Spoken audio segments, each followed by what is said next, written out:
Hey pumpkins, guess who's been buying books again when they potentially shouldn't have been? It was me. I did it. I confess. Doobie doobie doobie doobie doobie doobie doobie doobie doobie doobie doobie doobie doobie doobie doobie doobie doobie Sophie Vlogs. Okay, I'm gonna start with the one, I was gonna say my most shameful one. I'm not ashamed. I'm proud. The reason I frame it like that is because I already own this book. Not only do I already own this book, I already have two other copies of this book. However, let me talk you through why I bought it again. We have The Romance of King Arthur, illustrated by Arthur Rackham. Whew. Oh, I sound like an owl. Okay, this is excerpts from the Morte d'Arthur, not the full text, but like excerpts sorted by like theme and stuff. I already own the Morte d'Arthur.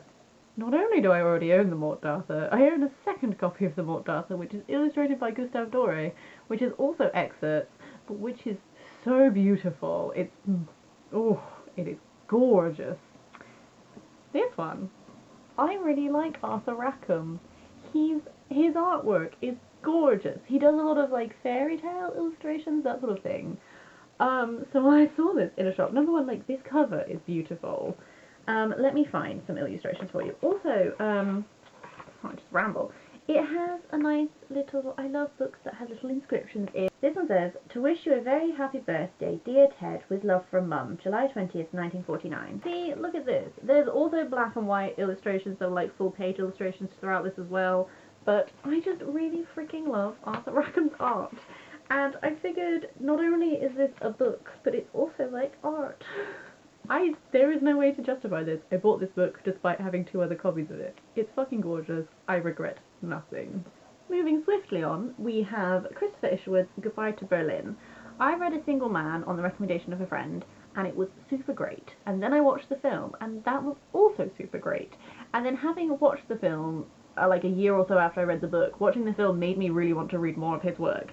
And I believe the same friend had also recommended this to me, so I saw it in a charity shop. I picked it up. I believe this is, if not autobiographical, then semi-autobiographical about his time in Berlin just during like the rise of Hitler and that sort of thing. I think that's I want to say that's a really interesting time period, and I don't want that to sound really macabre, because I don't want it to sound like I'm like feeding off of like this pain that I know follows that. However, like Berlin before the rise of Hitler kind of was like had a rising openness to LGBT people, and then you had such a horrific thing happen. I don't know. It's like a period of history.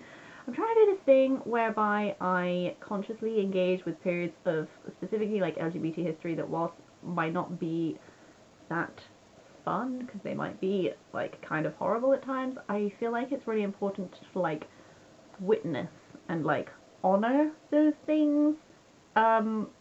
This might not really have much to do with that. I don't really know, but I just thought I'd pick it up, continue that journey that I'm doing. There. After that, we've got Doris Lessing's The Golden Notebook.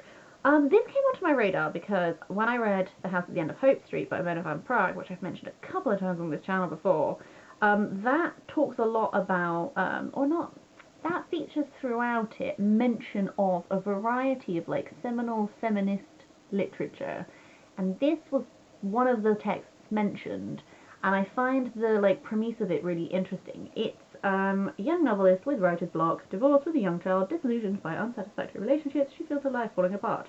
So she's recording her experiences in 4 coloured notebooks that are like, each colour is like a different like topic slash theme, and then she has a 5th notebook, the Golden Notebook, which is the key to her recovery and renaissance. So like, I'm intrigued. My mom's read some Doris Lessing and says that she can be a bit like hard going. Sometimes you have to like really push yourself to get through her.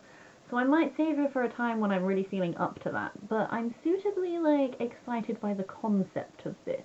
If you've read this, or Doris Lessing in general, I would be interested to hear your thoughts. Should I be waiting, or should I just dive into it? I don't know. Let me know. Following on from that is something a bit more contemporary. That's Uprooted by Naomi Novak. I've noticed this book because of the cover before, which I've always thought is really gorgeous. And the back sounds like the type of thing I like.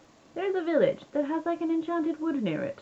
And there's some like dangerous stuff happening in the wood, so in order to be protected, there's like a wizard who like looks after the village. But every 10 years he comes and he's like, you gotta give me a girl to serve me for 10 years, and she must like go off and then serve him and stuff. And this one girl is like, hey, I know he's gonna come and he's gonna choose my best friend who is super beautiful and super great, and I will not let that happen. But then he comes, and I'm pretty sure he doesn't choose a super beautiful girl, he chooses our main character. And thus she like goes off for some adventures that I don't know currently what they will be. However, like, I know BookTube is all about the fairy tale retellings and topics and stuff. I'm also into that. That was a really bad way of putting it. However, suffice to say, it's enough of my cup of tea that I'm excited to read this. And yeah, I haven't actually read a lot of people's thoughts on this. I have no sense of if it's well regarded. It has like a Robin Hobb quote on it, which like promises goodness, I think. So yeah, if you've read this, let me know your thoughts. Was it good? I hope it will be good.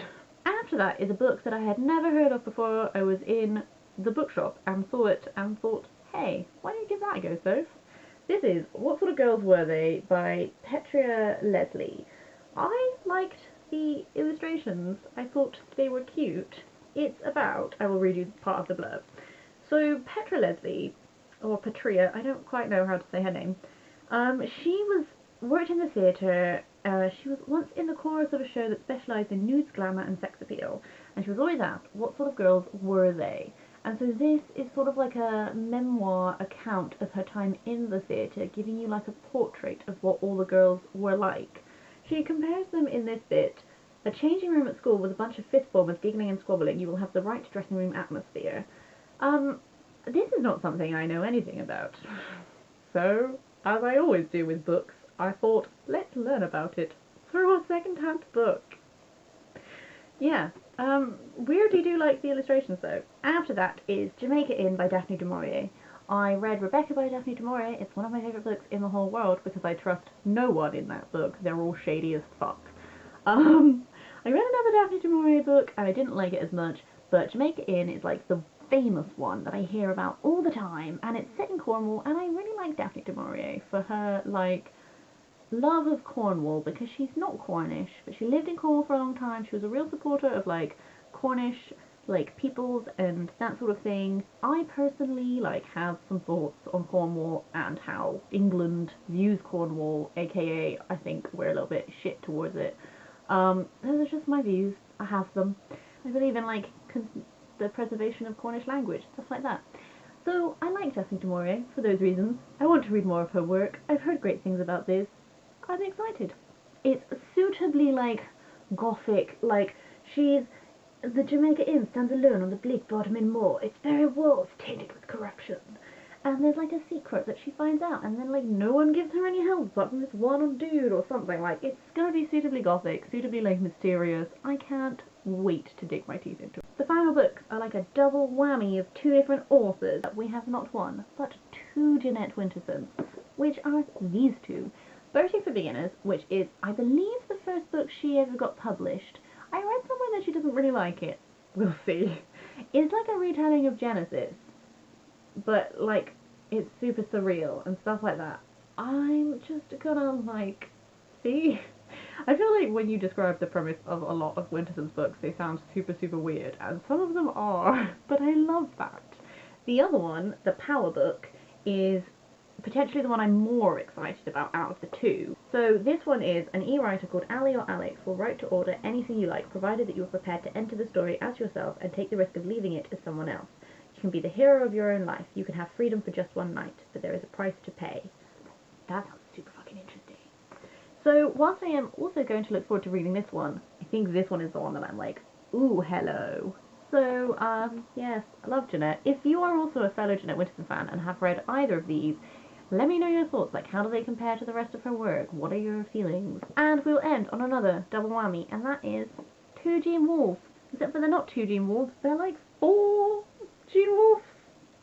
Okay, so I've mentioned Gene Wolfe on this channel before because my podcast did a collaboration with a Gene Wolfe focused podcast called Alzabo Suits, whereby they do deep readings of his texts.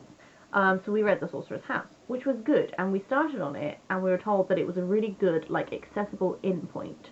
But even then, there was a whole bunch of stuff that they talked about on their podcast that I was just like, I did not pick up on any of this. These ones are well regarded as like his best work, but they're also well regarded as also being confusing as fuck. So I'm gonna save them, I think, for when Alzabo Soup are going through these books on their podcast. I'm going to read them in real time with them. So they tend to do like maybe a chapter, maybe a couple of chapters each podcast episode. So my plan is to make this a slightly less overwhelming and confusing experience for me. I will read them in time with the podcast, and the podcast will be telling me all these wonderful things that I probably didn't realise and did not pick up on at all. And I'm hoping it's just going to make it like a really cool reading experience. So if you are also interested in doing that, do let me know, and because they're planning on tackling it slightly later this year. I don't have a date yet, but maybe we could convene, maybe we could do like a whole thing together. I don't know. I feel like that was maybe a slightly big book haul. I hope you've stuck with me through it all. I, as per usual, would love to hear your thoughts on any of these books, or just like, you picked up this book recently that's really cool. Tell me about it. Just come chat. It'll be merry. It'll be great. Hope you're having a super duper great day, and I will see you next week.